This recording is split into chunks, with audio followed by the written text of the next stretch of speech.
आगे हम बात करते हैं विभिन्न लग्न में जन्म लेने वाले जातक के लिए सूर्य का रत्न माणिक्य धारण करने का क्या प्रभाव होगा। आइए शुरुआत करते हैं मेष लग्न में जन्म लेने वाले जातक से।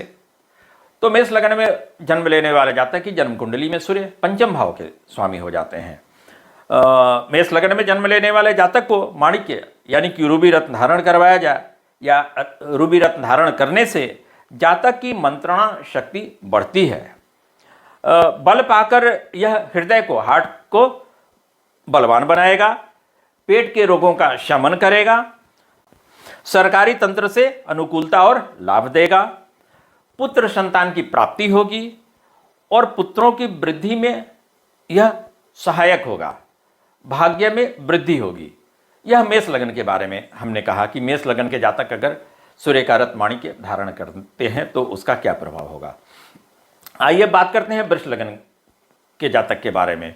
तो वृष लग्न में जन्म लेने वाले जातक की जन्म कुंडली में सूर्य जो है वह चतुर्थ भाव के स्वामी हो जाते हैं, चौथे भाव के स्वामी हो जाते हैं।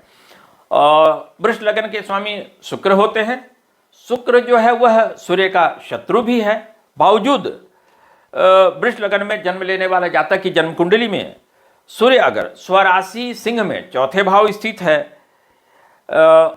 या पांचवें भाव में कन्या राशि स्थित है या फिर जन्म कुंडली के 11वें भाव में मीन राशि स्थित है और वह जातक सूर्य की ही दशा अंतर्दशा के प्रभाव में चल रहा है, तो ऐसे में सूर्य का रत्न माणिक्य धारण करना बड़ा लाभकारी होगा, बहुत फायदेमंद होगा। सुख शांति की प्राप्ति होगी, पढ़ाई लिखाई में सफलता मिलेगी, भूमि भवन और अन्य प्रकार का लाभ प्राप्त होगा। यह अभी हमने वृष लग्न में जन्म लेने वाले जातक के लिए सूर्य का रत्न रूबी के प्रभाव के बारे में बतलाया।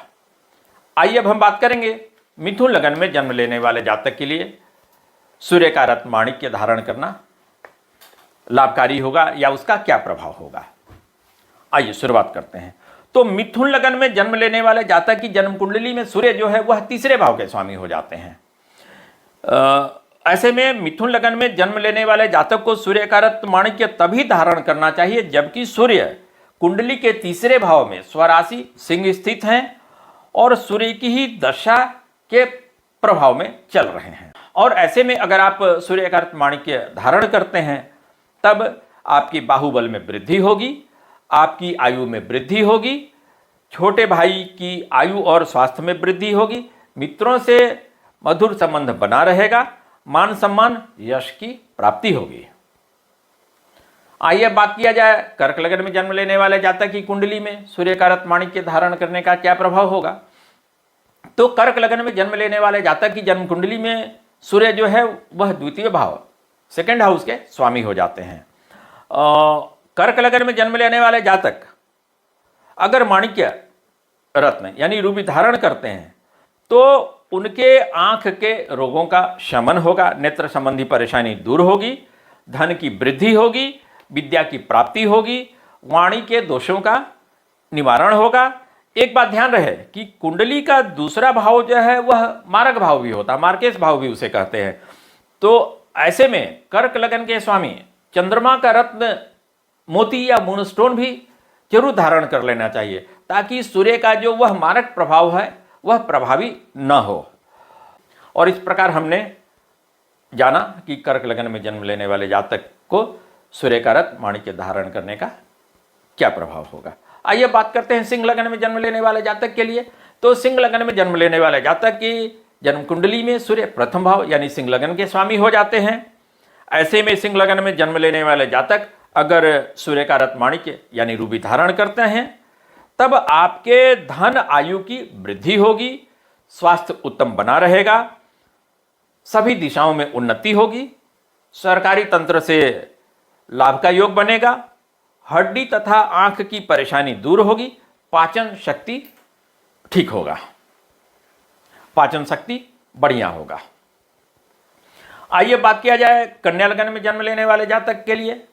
तो कन्या लग्न में जन्म लेने वाले जातक की जन्म कुंडली में सूर्य जो है वह 12वें भाव के स्वामी हो जाते हैं, द्वादश भाव के स्वामी हो जाते हैं।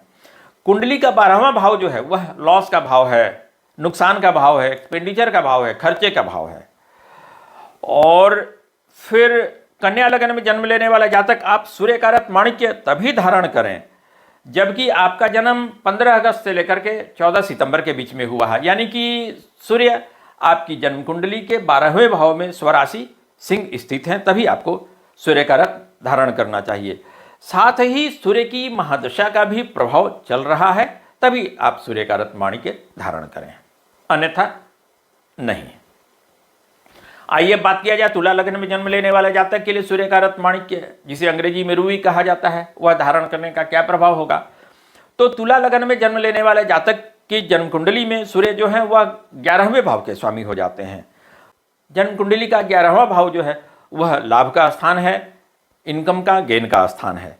तो तुला लग्न में जन्म लेने वाले जातक आपके द्वारा सूर्य कारक माणिक्य धारण करने से लाभ यानी इनकम में वृद्धि होगी, बड़े भाई के धन मान और स्वास्थ्य में वृद्धि होगी, पुत्री के पति यानी दामाद के स्वास्थ्य में वृद्धि होगी, पिता के छोटे भाई यानी कि चाचा के धन और स्वास्थ्य में भी वृद्धि होगी, पुत्र वधू के स्वास्थ्य में भी वृद्धि होगी, उनका भी स्वास्थ्य अच्छा रहेगा। उसमें भी अगर सूर्य आपकी जन्म कुंडली के दूसरे भाव में वृश्चिक राशि स्थित हैं, तीसरे भाव में धनु राशि स्थित हैं, चौथे भाव में मकर राशि स्थित हैं, 7वें भाव में मेष राशि स्थित हैं और आप सूर्य कारक माणिक्य धारण करते हैं, तब आपके लिए बड़ा ही लाभकारी होगा यह।